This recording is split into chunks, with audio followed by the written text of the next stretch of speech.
நீங்கள் நாகப்பழம் சாப்பிட்றவங்களா? நாகப்பழத்தை எப்படி சாப்பிடணும்?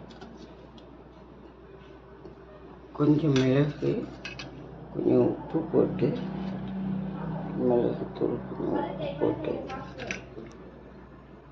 பெப்பர் பொடி போட்டுக்கோங்க, கொஞ்சம் சால்ட் போட்டுக்கோங்க, போட்டு நல்லா மிக்ஸ் பண்ணிவிடுங்க.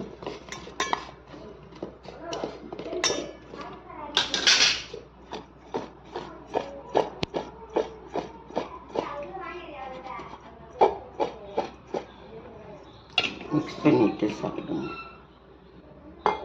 சூப்பராக இருக்கும், டேஸ்ட்டாகவும் இருக்கும், சளியும் பிடிக்காது, ரொம்ப நல்லாயிருக்கும். இப்படி சாப்பிடுங்க நாகப்பழத்தை. இந்த வீடியோ உங்களுக்கு பிடிச்சிருந்தா லைக் பண்ணுங்கள், ஷேர் பண்ணுங்கள், கமெண்ட் பண்ணுங்கள், சப்ஸ்கிரைப் பண்ணுங்கள். தேங்க்யூ, வணக்கம்.